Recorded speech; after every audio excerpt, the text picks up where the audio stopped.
Okay, hello everyone. Hello to all the friends of the horses and all the animals. Today we do our first conversation in English, since I will speak with Emelie Cajsdotter. She's Swedish and I speak no Swedish and she speaks no German, so we will take the English language to understand each other, and I think that's also a language which most of us will understand. So I knew Emelie with Maren Burmeister, because Maren followed my online congress to live with horses. How horses enrich our life. And so for that, Maren asked me whether I could speak with Emelie and present also her project, because she is now in a situation that's a little bit critically. She will tell us, I think, about it. And Emelie's in Sweden. So Emelie, I leave you the word and you explain it better, because I've been only one time in Stockholm. I do not know nothing about Sweden. So it's better you tell us a little bit about your place and what you do. Yes, I run what you could probably in English call a sanctuary for actually all sorts of animals, but it's mainly horses. Mm-hmm. So it's 65 horses, and then there are also cows and pigs and goats, sheep, dogs, cats, 2 guinea pigs. So altogether it's about 160 animals. Okay, and you live together with them? You live also yes. on a land? Yes, there is this grew over time. It didn't start in one day. It started in 1995 with 3 horses and a few dogs and cats and cows.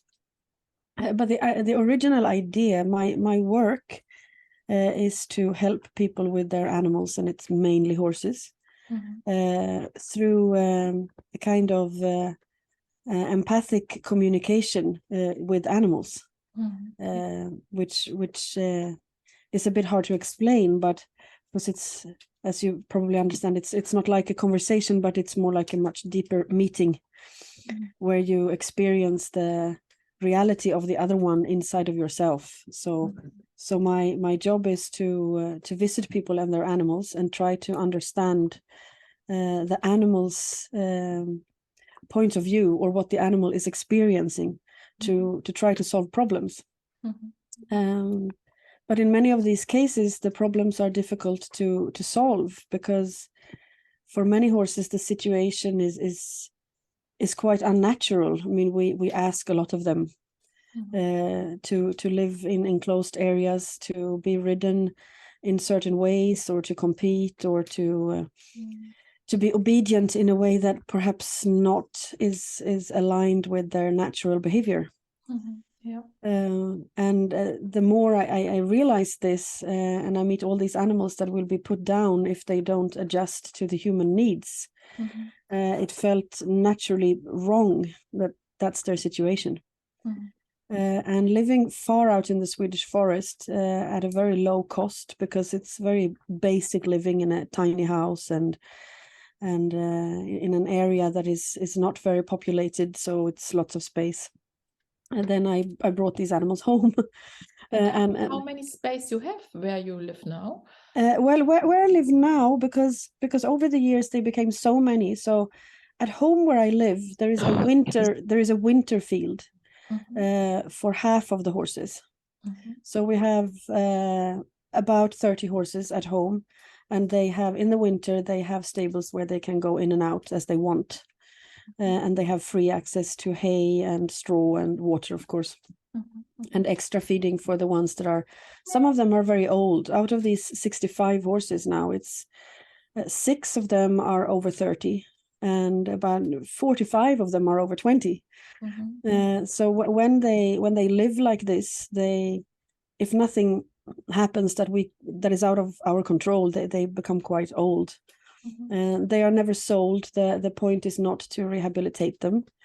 In order to sell them, the point is that once they come here, they don't need to adjust to these systems anymore, and they live freely.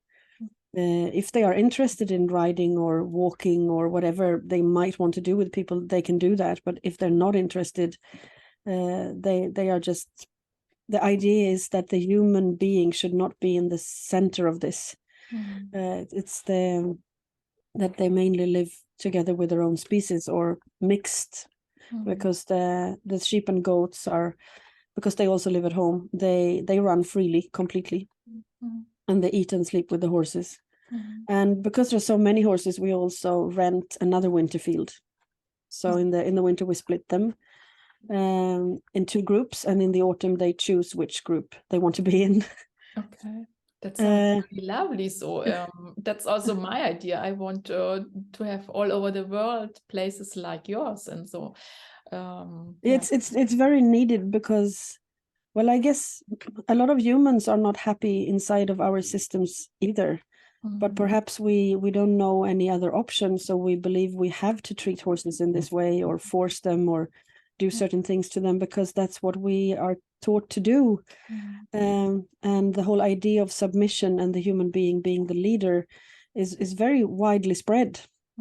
Yeah, but that's our idea. That's our level of consciousness, I think. Yes. Also yesterday on a small little horse fair here in the island of Mallorca, and they had horses in stands, divided only by iron poles.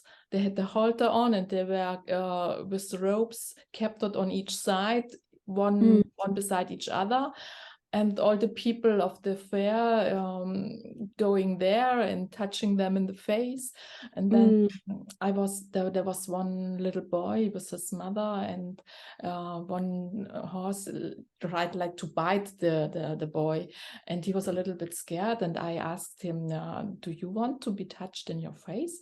And the mother, she looked at me very strange. And so this was a very normal question for a little boy. And so and I think all the people who pass by there, they want to make good things. They want to caress the horses, and they want to show them that they appreciate them, but they do it in a way that's not it's not appreciative. And to put them there in the stands to sell them, it's also not fine. It's like, it feels like slaves. It's so bad.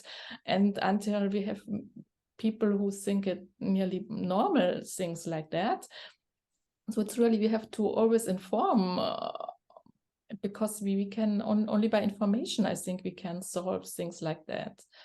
And only by building bridges, because I don't want to polarize or seem to be arrogant, knowing things better. That's not the theme. It's really to tell, to inform, to illuminate others with our knowing. That's maybe we are just a little bit longer on this way. So it's so good what you do, Emelie, and that's so fine. And I totally agree with you that, I mean, most of us, we are with animals because we love them and we want to do good for them.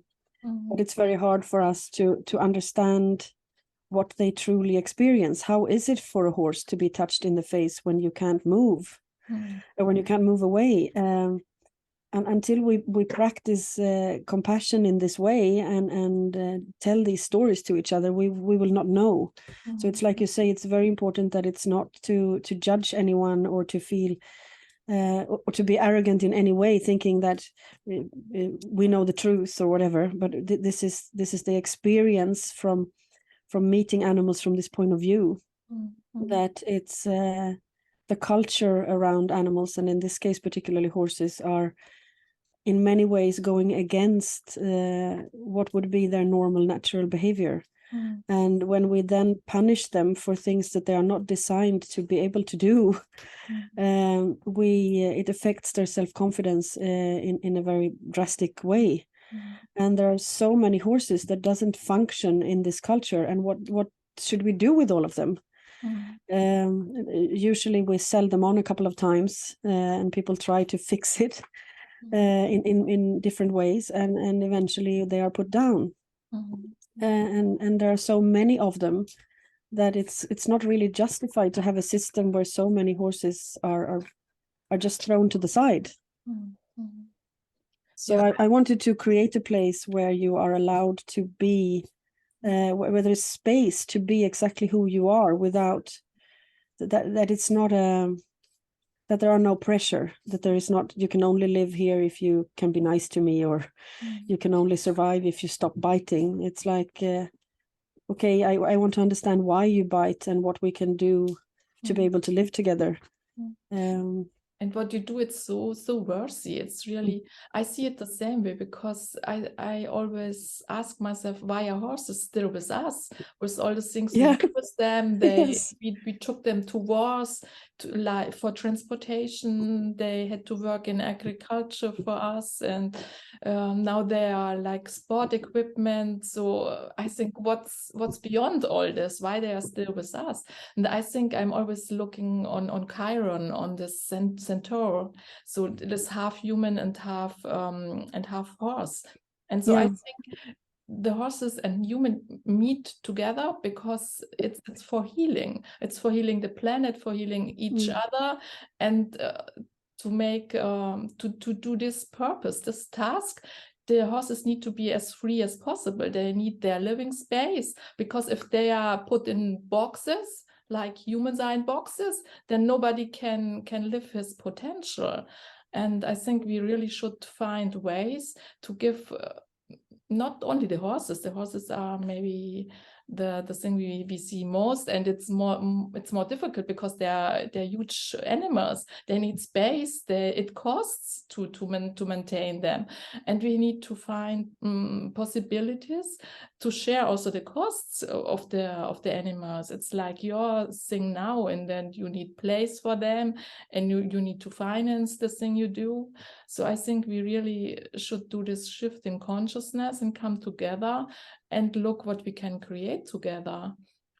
And for me, it should be a self-sustaining thing. You see, not with associations. I also have this association now, or foundations. It should be that people who live in one place, and to have this possibility to go to the horses or to other species and to recover, to relax, to get what they can give us. We should provide them the place that they can act for us, and to have this place to do all these things for us. It needs to be financed. By now we need it by money, I don't know, by place, by everything, but we should find possibilities that it can be self-financed. I see it also. You work with theaters, or with kindergarten, or with schools, or with psychotherapists. They should pay when they come to your place, when they get all the gifts the animals can give. Yes. And so it can be a thing that gets that's self-financed. Or all these storytelling things you do, you translate with the animals. It should be paid because it's your gift, and it's the gift of the animals, and it's like a duty, like a task, like everyone goes to work, like a doctor, like I don't know, each profession. It's a profession, and you get paid for it. So we should pay also for your translation, for the animals who give us their knowledge and all the stuff. And so we should find a possibility to get this around. Yeah, I will start from what you said about the change in consciousness, and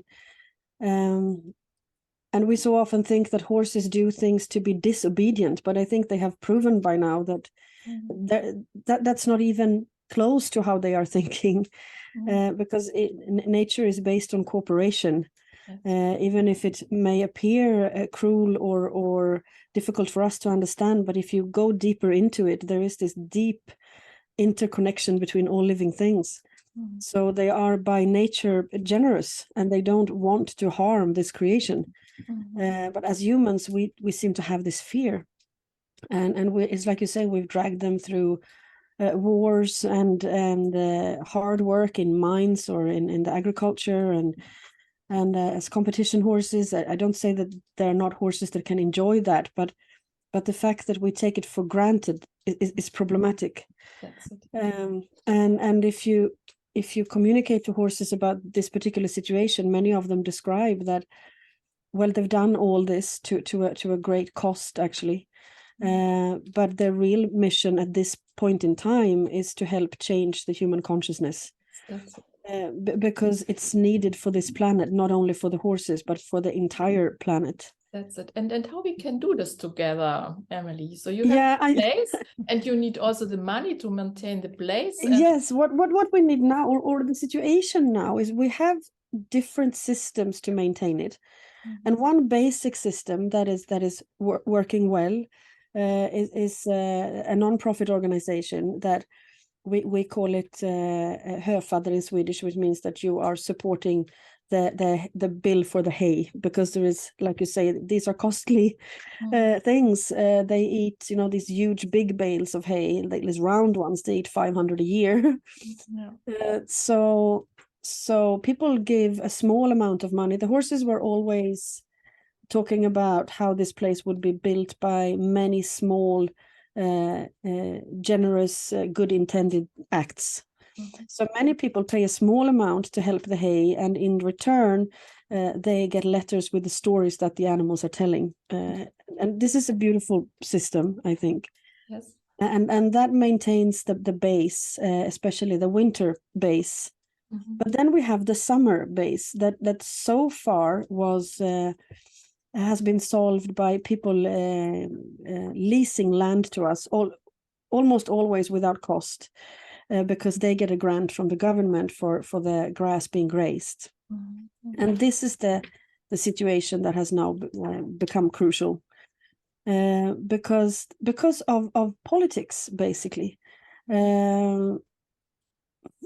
Before, it was very important for the politicians to work for, I don't know what you call it in English, but to have a variety of species, that so many species are dying, and we need to try to, they're being extinct, and we need to prevent that. And grazing areas really do give living space for so many different species. So we wanted that. Yes. We wanted that until the point where we realized that we cannot use oil anymore like we used to. So now we have to run everything on batteries.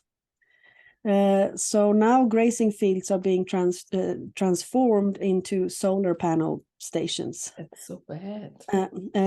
And of course we need the solar energy, but perhaps not in the grazing fields or in the agricultural land. Put them on the roofs, because the houses exist just, and so put it all on the roof and don't destroy nature for it. Yes, exactly.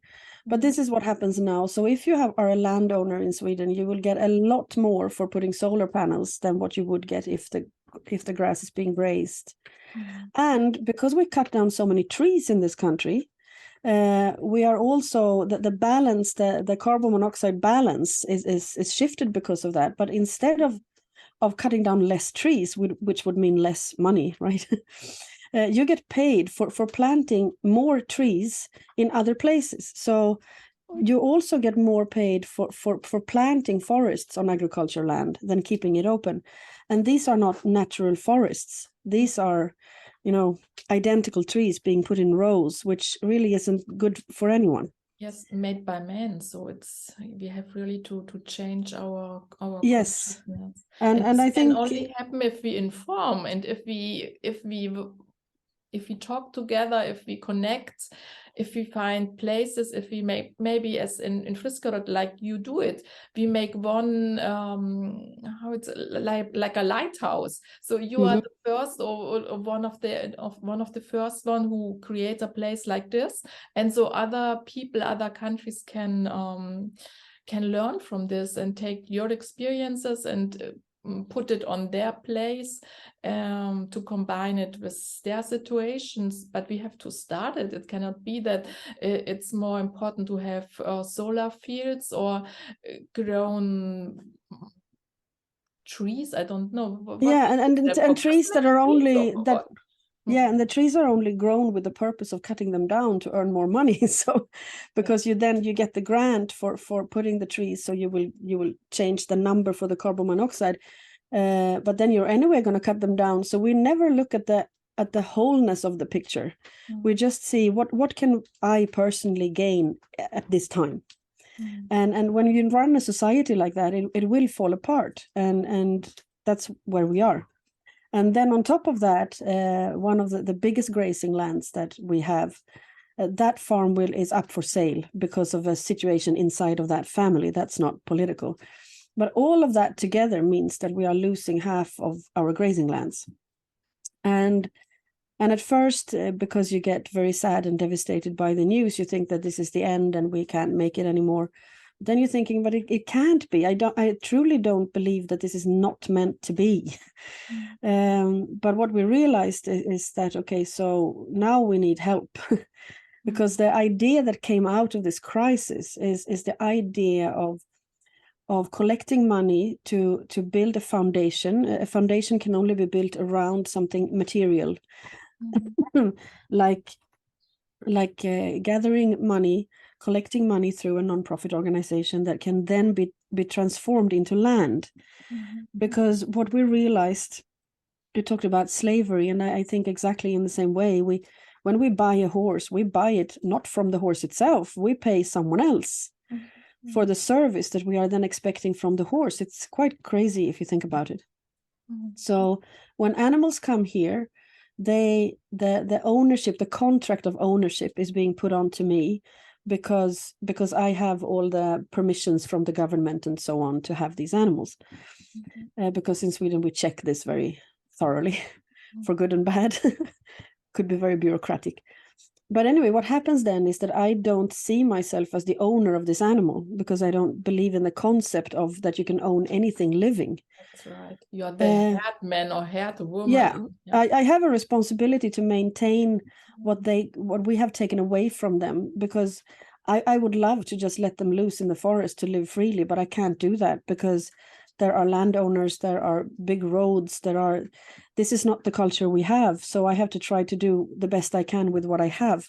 Yes. And at least I can take away the idea of ownership, so that from now on this horse or dog or whoever comes has their own voice, and they are the master of their own lives. And when that happens, the healing process in healing, many animals that come here have, for example, post-traumatic stress disorder. And you see that the healing of this is much deeper when the ownership is being lifted, and they are the masters of their own life, basically. And then there are some animals where the owner refused to do that process because they want to maintain control. And at this point, we have stopped taking in those animals because there is such a huge difference in the healing process when they know that they have to perhaps adjust to go back to a situation that is unnatural again. So then with the thought of the foundation is that, so what if we actually could collect enough money to either buy the farm that is for sale, even though that's fairly soon, or at least eventually buy a piece of land, and we do the same thing, that the land is then not owned anymore. In the legal setting of a foundation, the land can be self-owned, or it can be owned by its own values. So it's no longer up to a person to claim it to be mine. So because we realize that this deep healing process that the horses can really take us through, like you said, perhaps this interaction is all about healing, but it doesn't stop with the human and the horse. It doesn't stay there. It becomes bigger. It's the whole. Yeah. So and we have this farm that a friend of mine bought and saved in that way, but it's also our private home. And I believe if you create a foundation, we have secured a winter field, but if we can also secure a summer field that is not privately owned by anyone, we are one step closer to this deeper healing between all the rest of the species and the humans. But also now in your situation, what do you think, Emelie, if I would go now there and buy this farm and knock you out with all the animals, you think it would be a good karma for me to live there? It cannot be. So we really, so everyone who is interested in buying this farm now knows that you are there with all these animals. And if you buy it, that would be that the animals have to leave, or you buy it, but you say, well, Emelie, you can take the place for your animals. Yeah, we don't know that yet.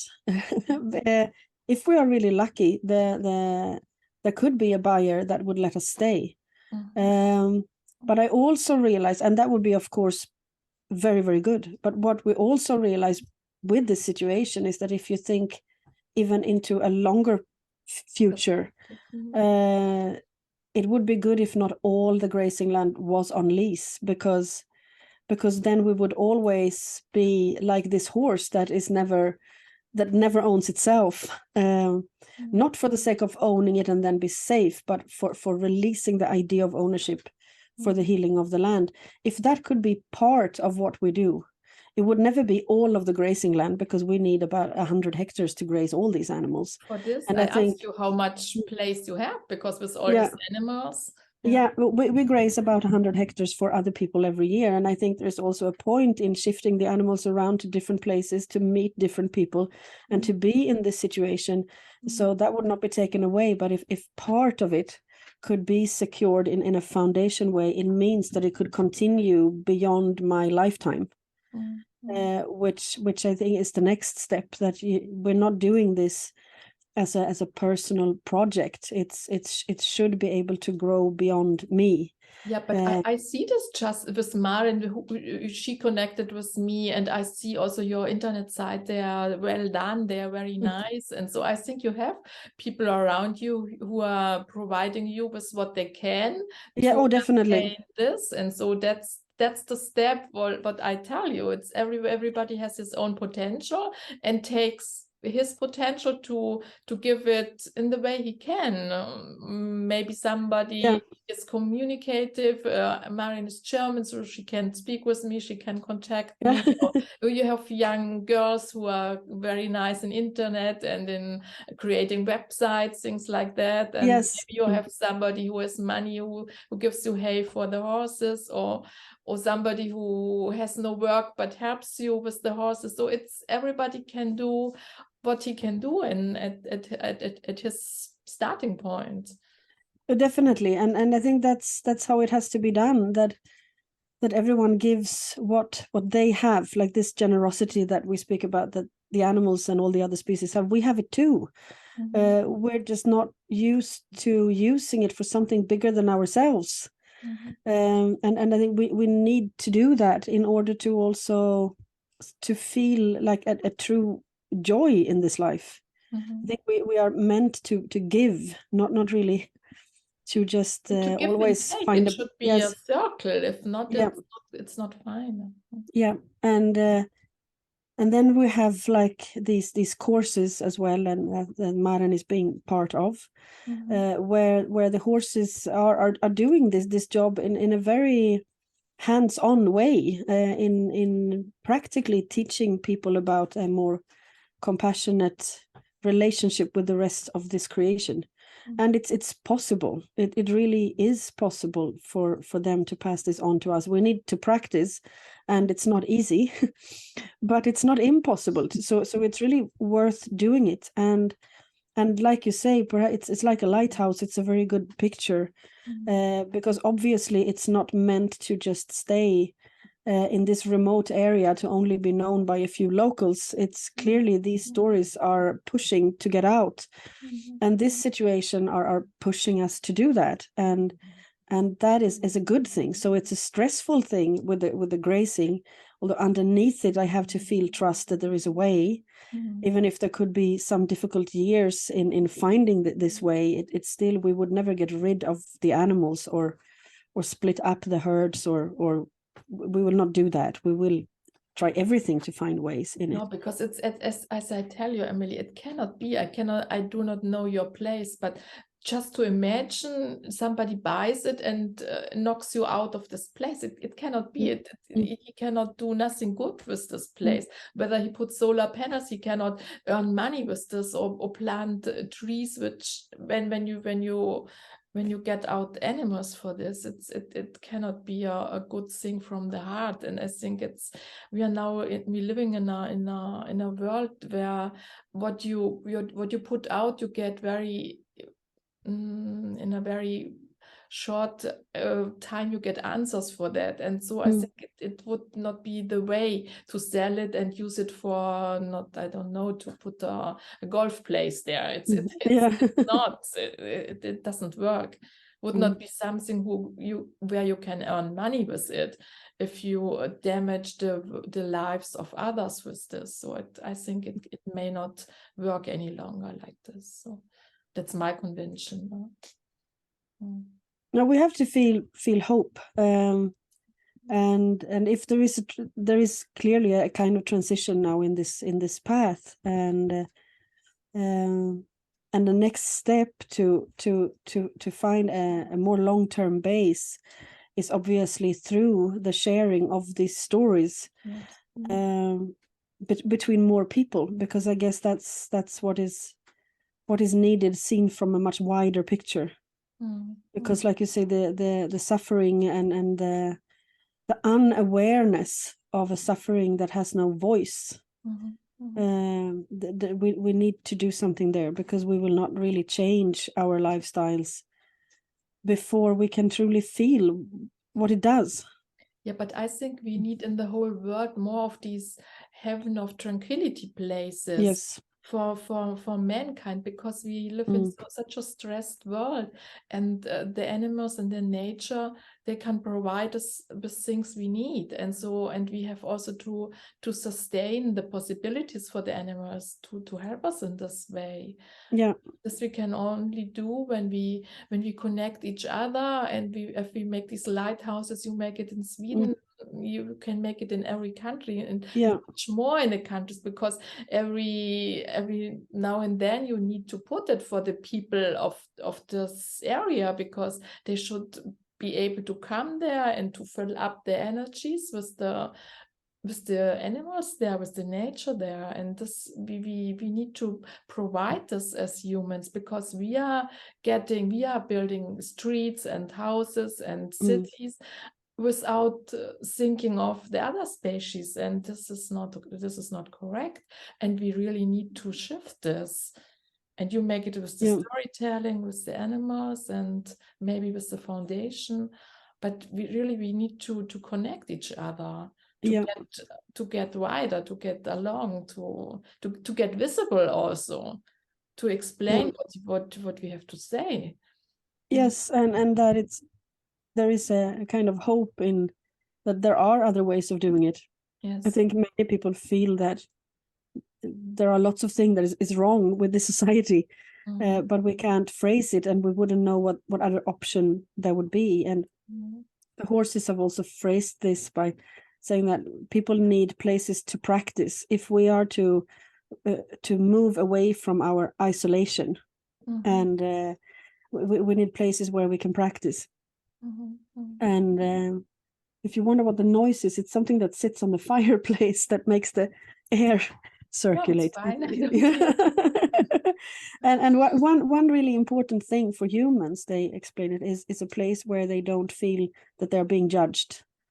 When we have fear of judgment, we close the door to compassion as well, because we are so used to build our societies on opinions, that you are allowed in the group because you are liked, or you're popular, or you're skillful, or people are afraid of you, perhaps, but it's still always based on an opinion. So we expect other people to have lots of opinions about us.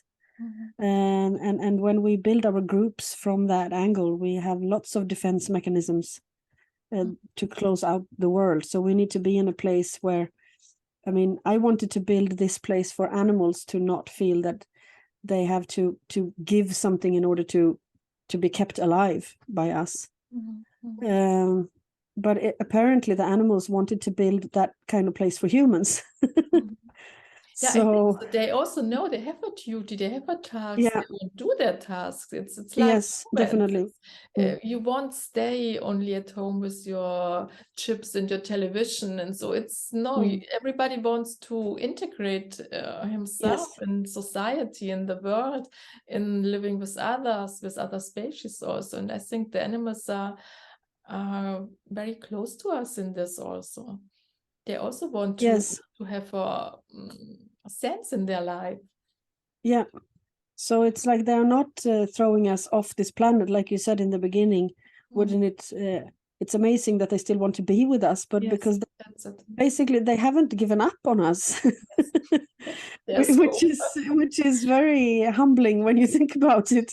Yeah. So our duty in return would perhaps be to listen and to make ourselves available to them without wanting all these things in return. And like you say, to contribute to these places so that they can maintain, because it has to be how we can do it really practical, Emelie, in your place, for example, now. Yeah, in practically there are two ways of contributing financially, which is either to become a monthly supporter of buying the hay, or at this moment we are collecting money to start at least a basis of a foundation, to see where that will lead us. And that is something that we do now for a shorter time. And that is there is a website for that, which is very nice made, and so I will put the link and everything, and also your bank account if you like. Yeah, and then in the longer run, I mean, we do also take people in. No, we don't take them in because we don't have that much space, but you can come for a shorter period and do volunteer work, which could be helping with fences, the daily maintenance of the animals, or like you said, whatever is your particular skill. Someone is very good at trimming feet, someone is very good at massaging, someone is very good at fixing buildings. What we find when people come in and help is that after a while you learn what that particular person has that is unique. And we're building this slowly because we can't just bring everything in and try. We can't be stressed about it. It has to grow in its own pace, but that is another possibility. And so far the courses are in Swedish. We have this 2-year basic education in compassion with the animals, and then we have one horse who is teaching farriers more about hoofs, because it would be very good to hear it from a horse. And another horse that is planning the grazing period, in following the land and how an animal that is grazing actually work together with nature, so we can understand that deeper. And if there is now when we do open up to the world in a different way, there could definitely be options of doing something international on these courses too. But they would have to look a bit different. The Swedish versions are that people come in a weekend, once a month, over a longer period of time. If you come from abroad, you will probably have to do it more intensely for a few more days, but perhaps a week or something, because you couldn't travel back and forth. Or you can do it on to others also. Yes, definitely. That they make places like this in their countries. Yes, definitely. They can learn from your model, that they absolutely did it in their place. So it's really, like I told you, these lighthouses. So you're maybe a bigger one, and then there will come. Yes, and we're also we're trying to document a lot of the work, because we also work with a riding idea that is not based on dominance at all, and doing seminars in that, and if we can film some of that, we can also make some part of this work available online. So it's possible to study from without having to travel and make that sort of impact on nature. So there are very many ways, and we're trying them out now, because these doors are opening now. And it's like you say, it's a time where lots of things are happening, and I really believe that. I mean, I started with nothing. I don't have a big inheritance, or I don't have anything that would make it easier for me than for anyone else. So I think it is possible to start with what you have around you. I mean, you can start with the animals that are around you, or the grass outside of your door. It's but we need to inspire each other, because when you look at the political situation worldwide, it can really feel quite hopeless.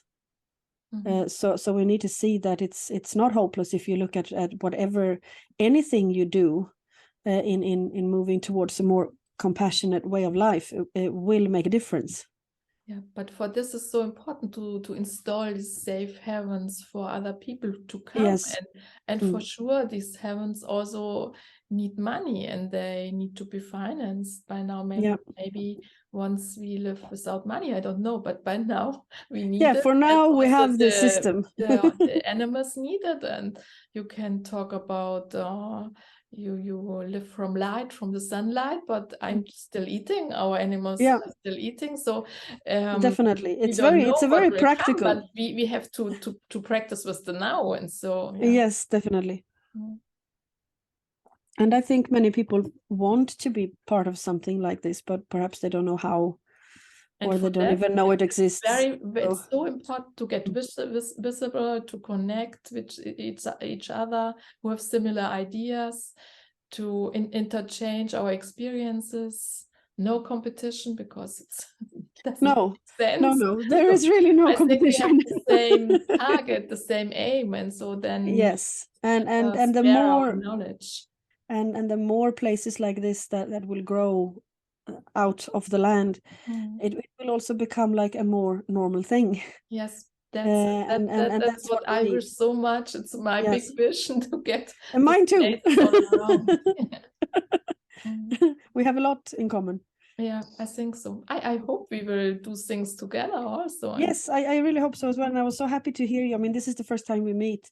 And usually it's me presenting these ideas about the change in consciousness and the experience of slavery for the other species. And now I hear you say all these things, and it's the subject is sad, but it makes me very happy to hear that so many of us are hearing this.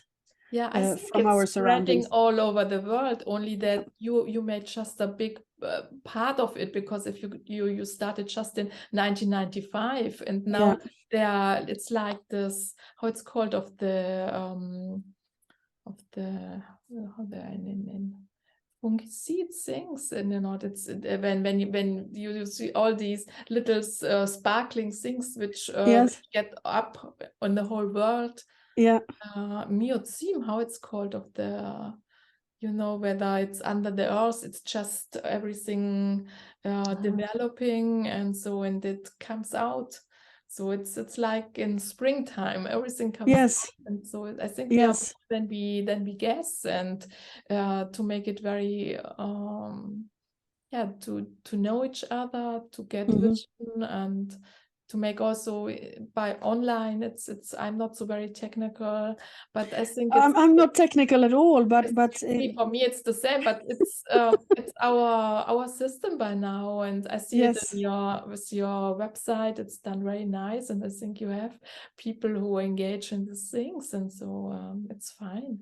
Yes, and it's nice, because the woman who made this website and who started this, who really brought the idea of that into life, she's a student as well, and she said in one of the classes that we were learning more about post-traumatic stress in animals and how we can help them. And she said, well, what have I done in my life? I worked in an office all my life, and what's the point of that? And then only weeks later, all of this started to happen, and suddenly all of her knowledge was exactly what we needed. And that was really beautiful to see that it's not, we all have an important part to play. Also Maren now, she's German. I would never have been in contact with you because I know no Swedish and nothing. And if you don't become visible, I cannot find you. And exactly. Yeah. So it's all these links, and we need to really respond to that network now. Yeah. So you think we forgot something, or it's fine for you now? Or Maren, no, I like to say something. Yes, maybe. I think it's such. You said everything, but no, but it's interesting. But for me, for me, it's Emelie. Yes, how got you to know her? The main thing, I think we can talk a lot more about it. I think at Emelie's place is this non-hierarchical, this non-hierarchy, and this is very special. It was for me very special also because I, in contact with horses, I didn't hear it from another one before. It was the first time when I read the book, or what is it called, All the King's Horses in English. It was the first time that I read something like that, and this is a very main thing. And Emelie, you said is sometimes something like that, but I think this is really the main thing, or one of the main things, maybe, that you really try, that we have to try, not to think that we humans are higher in a way like anyone right, else. yes. We are all equal. This is the main thing. Yeah. Exactly. So this is, yes, and that was also the thing why I wanted to learn more about it. And then I was so happy I found this course. This is the best education you can get in the world, I think.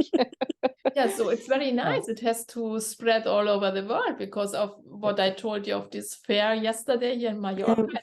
That there's not so much knowledge or consciousness, so we need it, and we need to get out and tell our things, and not arrogant as we just say, but just to give information, and everyone you do that also, Claudia, with this like he thinks. With this congress you did. I thought it was so wonderful to see also people all over the world, maybe in one in Bosnia. I thought she was very, very interesting what she's doing. Yes, and in Portugal, Yuna. So I think there are places, and Emelie does this in Sweden. But we have to get together to make ourselves bigger and to work together. And yeah, and we're starting now. Yeah, we do. I'm so grateful. Thank you. Yeah, me too. Me too. Really. So, okay, we forgot something, Emelie, or you? No, I don't think we forgot something. I think we could probably talk for a long time because it's exciting to meet. But I think when it comes to the basis, and it's like Maren say, I think we are in a kind of paradigm. We are in a shift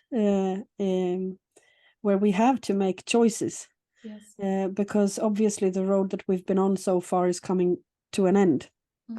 And we cannot only change this by finding technological solutions, even if we tend to want to put our hopes only there, because it would be easy if someone else did something and then it would be solved.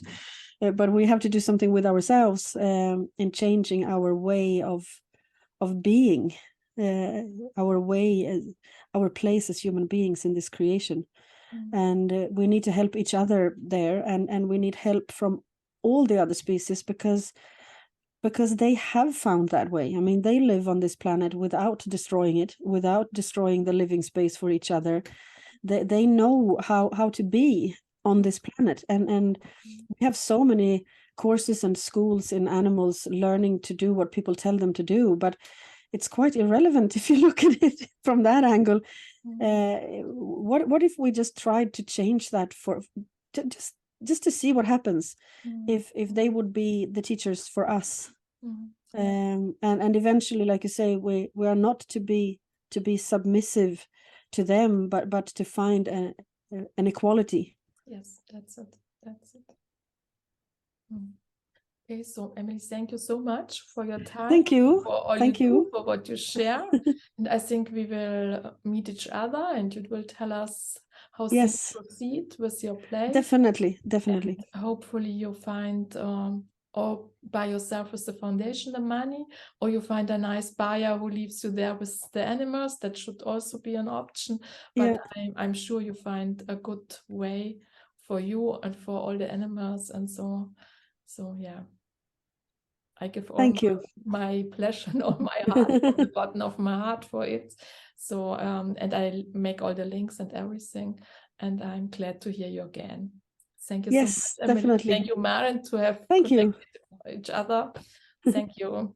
Have a nice time. You too. Thank you. Bye.